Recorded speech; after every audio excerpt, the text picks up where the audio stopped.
प्रतियोगी परीक्षाओं की तैयारी कर रहे सभी विद्यार्थियों को मेरा वंदे मातरम। मैं विकास श्रीवास्तव विक्रमादित्य आईएएस गोरखपुर के यूट्यूब चैनल पर आपका स्वागत करता हूं। प्यारे विद्यार्थियों, इस समय हमारे चैनल पर इतिहास का बैच चल रहा है और मैंने आपको बताया था कि इतिहास के बैच के अंतर्गत कुछ हम लोग नए ढंग से इतिहास पढ़ रहे हैं। अब नया ढंग से तो मतलब ये नहीं हुआ कि हम कुछ आपको नया तथ्य बता रहे हैं या मैं ये बता दूंगा कि अकबर के पिता का नाम बाबर था। नए तथ्य का मतलब यह नहीं होता है, नए तरीके का मतलब यह नहीं होता है। नए तरीके का यहां मतलब यह है कि चीजें तो जनरली वही रहती हैं, उसी को हम नए ढंग से यहां आपको बताएंगे, या इतिहास का एक अवलोकन जो चैप्टर वाइज था उसको थोड़ी सा हटकर हम समग्र रूप से इतिहास पढ़ेंगे। जैसे अगर हमने पिछले वीडियो में अपने भारत के प्रमुख भारत पर प्रमुख आक्रमणों के बारे में बताया, फिर पिछले वीडियो में मैंने फिर ये भी बताया भारत के प्रमुख युद्ध।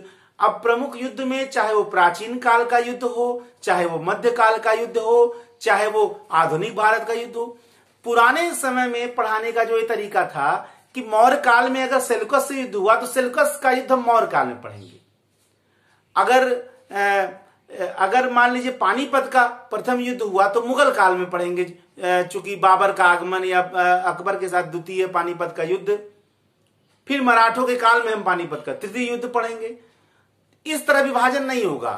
अब हम लोग युद्ध का पढ़ेंगे तो चाहे प्राचीन काल हो, चाहे मध्यकाल हो, चाहे आधुनिक काल हो। इसी प्रकार अगर हम भारत के महान व्यक्तित्व या महानायक या महान विभूतियों के बारे में पढ़ेंगे तो वो चाहे प्राचीन काल का हो, चाहे वो मध्यकाल का हो, यानी पूरे इतिहास को हम समग्र रूप से पढ़ने जा रहे हैं, यानी एक नए ढंग से। यही हम यहां बताने का प्रयत्न कर रहे हैं। तो मेरा जो नया विषय अब जो शुरू हो रहा है वो है भारत के महानायक, अर्थात इतिहास के उन क्रांतिकारी नेताओं के बारे में, उन क्रांतिकारी शासकों के बारे में, उन क्रांतिकारी सम्राटों के बारे में, उन क्रांतिकारी बादशाहों के बारे में हम पढ़ने जा रहे हैं जिन्होंने अपने कृत्यों से, यानी अपने किए गए कार्यों से, अपने किए गए कामों से इतिहास के पृष्ठ पर एक क्रांतिकारी घटना उत्पन्न कर दिया। ठीक है ना। अपने विचारधारा से, अपने कर्तव्यों से, अपने कामों से, अपने विजयों से उन्होंने इतिहास के पृष्ठ पर स्वर्णिम अक्षरों में अपना नाम खुदा लिया। ऐसे ही महानायकों के बारे में हम यहां पढ़ने जा रहे हैं। अपने इस चैप्टर के अंतर्गत हम तमाम उन महानायकों के बारे में अध्ययन करेंगे, चाहे वो प्राचीन काल के हों, चाहे वो मध्यकाल के हों, चाहे वो आधुनिक काल। इसमें आप देखेंगे, अच्छा इन महानायकों, आप देखिए अगर यह कहा जाए कि भारत का इतिहास महानायकों का ही इतिहास है, वो महानायक चाहे सम्राट हो, चाहे बादशाह हो, चाहे महान संत हो, जो भी हो। अच्छा एक बात और है, इन्हीं के अगल बगल ही पूरा इतिहास घूमता रहा। ठीक है ना। अगर देखा जब मौर्य काल आप पढ़ने जा रहे हैं तो मौर्य काल आप देखेंगे चंद्रगुप्त मौर्य अशोक के ही चारों तरफ घूम रहा है। अगर आप धार्मिक आंदोलन पढ़ने जा रहे हैं तो महात्मा बुद्ध और महावीर स्वामी के ही चारों ओर घूम रहा है। यानी कि इनको पढ़ने से आपको तमाम सूचनाएं मिलेंगी, तथ्यों का बिल्कुल भरमार मिलेगा, जो आने वाले आपके एग्जामों में या जो आ चुके सभी आपको एक साथ एक जगह दिख जाएंगे और समग्र रूप से आप इनका अध्ययन कर लेंगे। ठीक है ना। ये मात्र एंटरटेनिंग वीडियो नहीं है और न मैं एंटरटेनिंग वीडियो कभी बनाऊंगा। हमारा जो भी वीडियो है वो आपके लिए प्रतियोगात्मक है, सूचनात्मक है, तथ्यात्मक है और परीक्षा उन्मुख है। ठीक है ना, यानी एग्जाम ओरिएंटेड है। सीधे साधे आप भारतवर्ष के किसी भी स्तर का एग्जाम हो, चाहे वो आईएएस हो, चाहे वो पीसीएस हो, चाहे स्टेट लेवल के एग्जाम हो, चाहे एसएससी हो, बैंक, किसी भी स्तर पे आप किसी स्तर का ज्ञान इस वीडियो के तहत, इस क्लासेस के माध्यम से तहत आप ले सकते हैं। तो आज एक नया विषय हम लोग शुरू कर रहे हैं, भारत के महानायक। भारत के महानायक।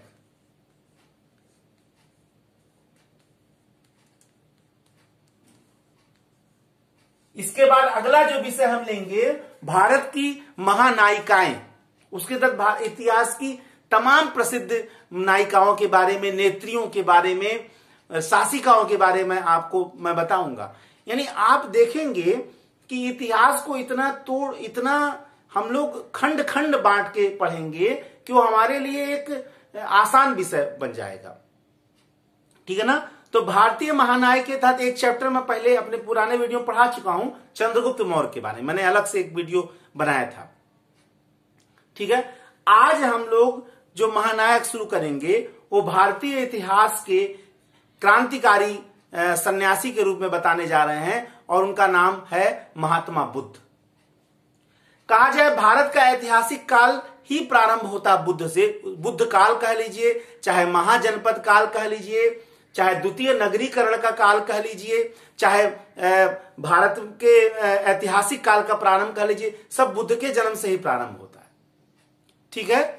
तो बुद्ध भारत के अनैतिहासिक काल और ऐतिहासिक काल के बीच की एक कड़ी है। ठीक है। तो आज हम इन्हीं के बारे में पढ़ने जा रहे हैं।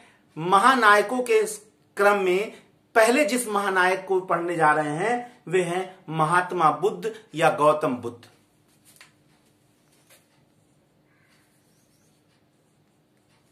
गौतम बुद्ध।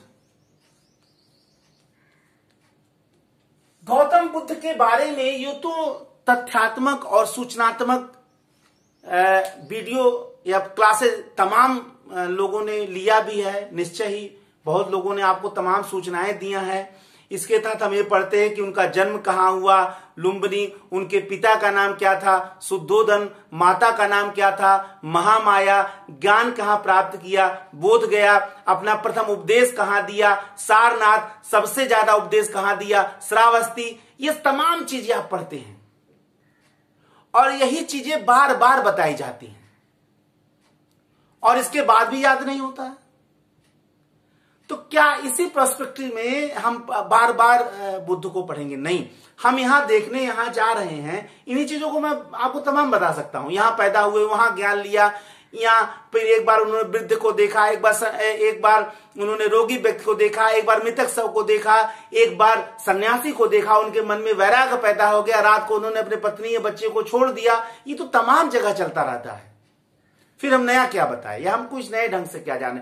हम यहां आज देखेंगे कि उनको महानायक क्यों कहते हैं। आखिर एक सन्यासी ताना बाना पहनकर, क्या केवल सन्यासी ताना बाना पहनकर ही वो महानायक बन गए? तो हमारे देश में सन्यासी ताना बाना तो आसाराम बापू ही पहने हुए थे, क्या वो भारत के महानायक बन जाएंगे?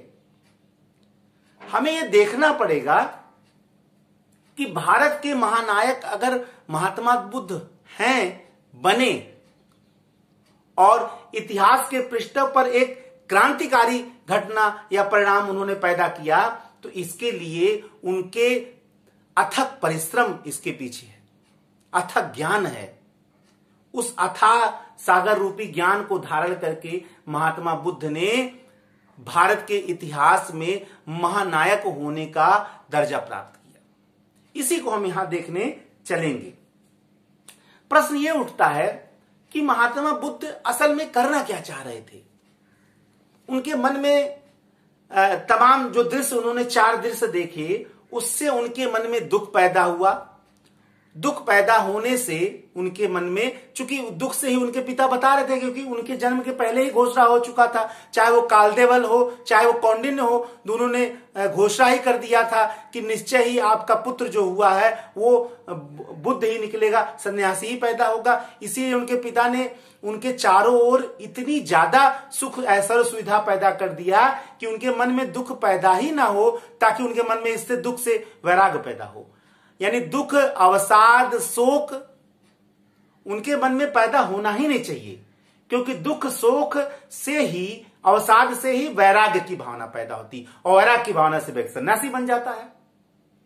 बुद्ध के मन में भी अवसाद पैदा हुआ, दुख पैदा हुआ, मानसिक वेदना पैदा हुआ, और उससे उनके मन में वैराग्य पैदा हो गया, सन्यासी बन गए। अगर केवल दुख से ही व्यक्ति सन्यासी बन जाता तो संसार का हर व्यक्ति दुखी है, सभी बुद्ध बन जाए? जाहिर सी बात है, अगर दुख से, शोक से, अवसाद से अगर सभी वैराग्य सबके मन में पैदा हो जाए और सभी बुद्ध बन जाएंगे, तब फिर बुद्ध ही क्यों? ऐसा नहीं था। निश्चय ही भारत के इतिहास के बुद्ध वो महानायक थे जो निश्चय ही कोई निश्चित उद्देश्य को लेकर पृथ्वी पर पैदा किए गए थे। यही कारण है जातक कथाओं में बुद्ध के कई जन्मों के, लगभग 550 जन्मों के बारे में कथा सुनाई गई है, और उन्हीं जन्मों में एक महात्मा बुद्ध का भी जन्म था। अभी भावी बुद्ध मैत्रेयनाथ पैदा होने वाले बाकी ही हैं। ठीक है, तो ये सारी कथा महात्मा बुद्ध के बारे में जो हम लोग जान रहे हैं, केवल दुख और अवसाद से पैदा हुए बुद्ध ने केवल लेक्चर दे दिया, भाषण दे दिया और महानायक बन गए, ऐसा नहीं है। बुद्ध कुछ ऐसे कृत्य कर गए जिसके कारण वो भारत के महानायक बन गए। उन्हीं चीजों को आज हम यहां जानने का प्रयत्न करेंगे। देखिए, बुद्ध का मूल इंटेंशन था कि संसार दुखमय है, यानी बुद्ध का जो मूल ध्यान जा रहा था वो इस संसार को दुख से मुक्ति प्रदान करना था। अब प्रश्न ये उठता है, यानी कि वो दुख से मुक्ति वो करने के लिए व्यक्ति को निर्वाण देना चाह रहे थे, मोक्ष में सभी को देना चाह रहे थे। लेकिन वो मोक्ष मरने के बाद ही नहीं, बल्कि जीवन मुक्ति, यानी जीवित रहते हुए भी व्यक्ति मोक्ष प्राप्त कर सकता था। ठीक है, तो बुद्ध जो अपने धर्म के तहत कह लीजिए या अपने विचारधाराओं के तहत जो प्रचार कर रहे थे, उन्होंने कुछ ऐसी बातें उठाई जिसके कारण जो है वो भारत के महानायक बन गए और एक बड़ी विशाल जनसंख्या महात्मा बुद्ध की अनुयायी बन गई। अब शुरुआत जरा इसको देखा जाए, जब बोध गया में महात्मा बुद्ध को ज्ञान की प्राप्ति हुई पीपल के वृक्ष के नीचे, तो उसके बाद महात्मा बुद्ध ने सारनाथ में प्रथम उपदेश दिया और उसके बाद लगभग 40 वर्षों तक, चाहे वो मगध साम्राज्य हो चाहे वो कौशल साम्राज्य हो, इन्हीं जगहों पर घूम घूम पर उन्होंने बौद्ध धर्म का प्रचार किया या अपने विचारधाराओं का प्रचार किया। ठीक है, बुद्ध के प्रचार का मूल कारण क्या था, मूल केंद्र बिंदु क्या था? मैंने बताया कि व्यक्ति को दुखों से व्यक्ति को मुक्ति प्रदान करना। ठीक है, अब प्रश्न ये उठता है कि मुक्ति प्राप्त होगी कैसे? ठीक है, बुद्ध ने अपने सारे उपदेशों में 4 आर्य सत्य के बारे में बताया। 4 आर्य सत्य, इन्हीं 4 आर्य सत्य के चारों ओर ही उनके उपदेश घूमते थे और इन्हीं चारों आर्य सत्यों के डिस्कशन या भाषण या उपदेश को दे देकर उन्होंने बड़ी संख्या में मानवता को दुख से मुक्ति प्रदान की। देखिए, बुद्ध का आना भारत के इतिहास का एक क्रांतिकारी घटना था। ऐसा नहीं था कि बुद्ध, या आप ऐसे भी कह सकते हैं कि वह ऐसा समय था भारत के इतिहास का जब लोग, समझिए, बुद्ध जैसे किसी महानायक की इंतजार ही कर रहे थे। क्यों? क्योंकि भारत की विशाल जनसंख्या वैदिक आडंबर से त्राही त्राही कर रही थी। वैदिक कुरीतियां, वैदिक आडंबर, वैदिक ढोंग, वैदिक मंत्रों का जितना भी पाखंड पूरे भारतवर्ष में फैला हुआ था, एक विशाल जनसंख्या जो दबी कुचली थी, निम्न थी, तथाकथित निम्न थी। शायद उन्हें मालूम ही नहीं था कि वो सनातन धर्म में इन है कि आउट है। समाज का एक ही वर्ग था जो धर्म का अधिष्ठाता बना हुआ था। धर्म उसके लिए एक जागीर थी और सक्षम होते हुए भी वैश्य, जो वैदिक काल में एकमात्र करदाता थे, जिनके बल पर पूरा शासन चलता था, वो तीसरे पायदान पे खड़े थे। क्षत्रिय जो राज करते थे वो दूसरे पायदान पे थे और शूद्र के बारे में तो कुछ कहा ही नहीं जा सकता, जो सबसे विशाल जनसंख्या में थे, सबसे बड़ी संख्या में थे। यानी सबके मन में असंतोष, असमानता व्याप्त था बड़ी संख्या में। वैदिक हवन कर्मकांड से बड़ी संख्या में पशुओं की बलि दी जाने लगी, यज्ञ हवन में उनकी आहुति दी जाने लगी। मंत्रों का उच्चारण केवल एक ही वर्ग कर सकता था। मंत्रों के शुद्ध उच्चारण को इतना ज्यादा ऊपर उठाया गया कि आम जनता मंत्र बोलने के लायक ही नहीं रह गई। केवल एक ही वर्ग मंत्र बोल सकता था क्योंकि वे शुद्ध बोल सकता था। जनता एक प्रकार से त्राही त्राही कर रही थी। और यही वह समय था जब भारत के इतिहास में महात्मा बुद्ध का पदार्पण। बोध गया में ज्ञान प्राप्ति के बाद निश्चय ही आप ऐसे नहीं कह सकते हैं कि महात्मा बुद्ध के लेक्चर से उनको महानायक बना दिए। निश्चय ही यह समय भी था कि देखिए, जो प्रकृति होता है ऐसे समय पर ऐसे लोगों को पैदा ही करता है। यानी महानायक बनने की सारी परिस्थितियां उनकी तैयार थी। ऐसे नहीं बुद्ध के आते ही लोगों ने उनके हाथों हाथ लिया और भारत की आधे से ज्यादा जनसंख्या बौद्ध हो गई। अब निश्चित आंकड़ा तो मैं नहीं बता सकता हूं, लेकिन जहां तक लोगों का कथन है कि बड़ी संख्या में आधे ज्यादा जनसंख्या जो है वो बौद्ध हो गई। और जो वैदिक धर्म के अधिष्ठाता रहे उन्होंने तो सबसे बड़ी संख्या में ब्राह्मणों पुरोहितों ने बौद्ध धर्म ग्रहण किया। ठीक है, तो बुद्ध ऐसे ही समय पे बुद्ध का अवतरण हुआ और उन्होंने उन चीजों को उठाया जिससे जनता त्राही त्राही कर रही थी, और उन्हीं चीजों को उठाकर वो उन्हीं चीजों को दूर करके वो भारत के इतिहास के महानायक बन गए।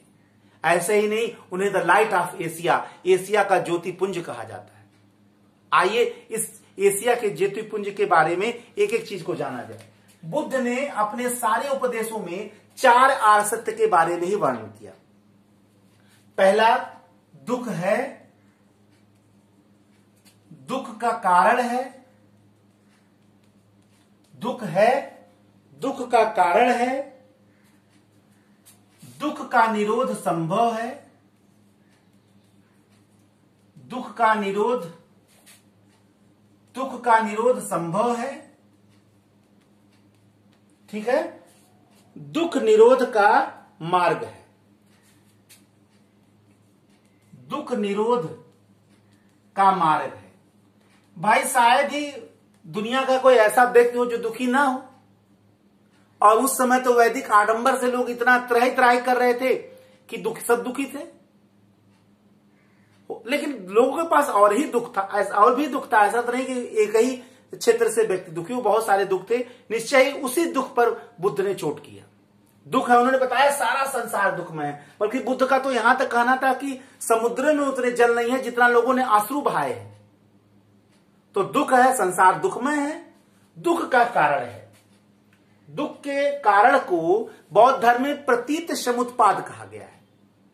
ठीक है ना, बौद्ध धर्म की जो कारणता का सिद्धांत है, जो दुख के कारणों को बताता है, उसको कहा जाता है प्रतीत समुत्पाद। और समस्त दुखों के कारण के रूप में उन्होंने अविद्या और संस्कार को लिया है। ठीक है ना, अविद्या माने अविवेक, अज्ञान, लोभ, मोह, क्रोध, माया, मान के वशीभूत होकर व्यक्ति की जो प्रवृत्ति होती है वो अज्ञानी या अविद्या अविवेकी होती है।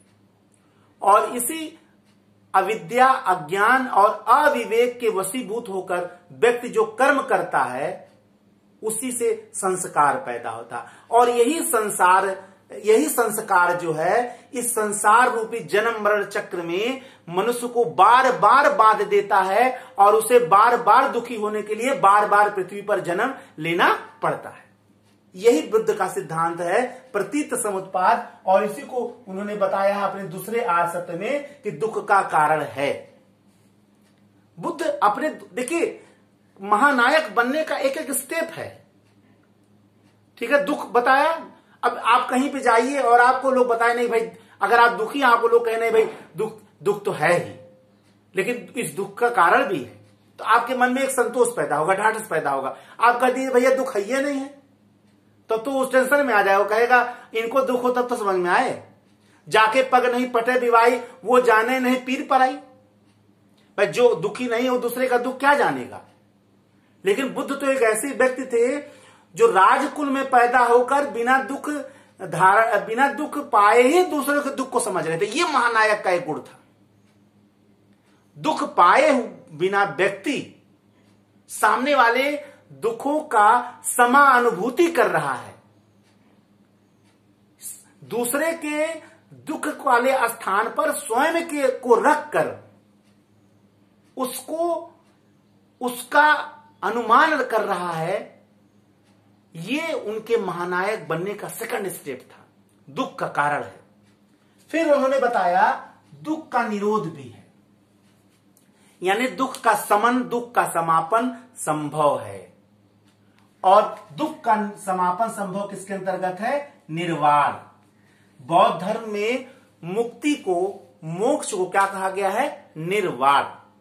अब निर्वाण का मतलब हीन यानी बौद्ध जो हैं बुझ जाना कहते। जैसे दीपक बुझ जाता है, उसी प्रकार जो मनुष्य के अंदर वासनाएं हैं उनका समाप्त हो जाना, बुझ जाना क्या कहते हैं?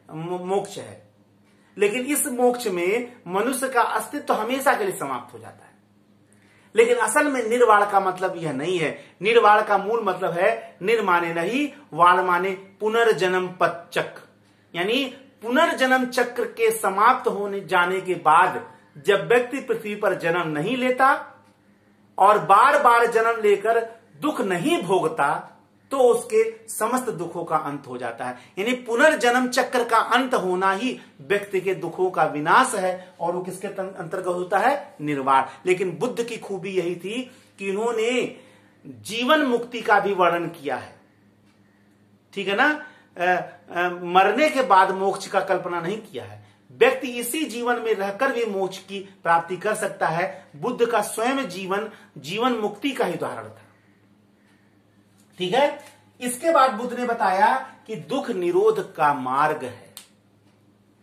एक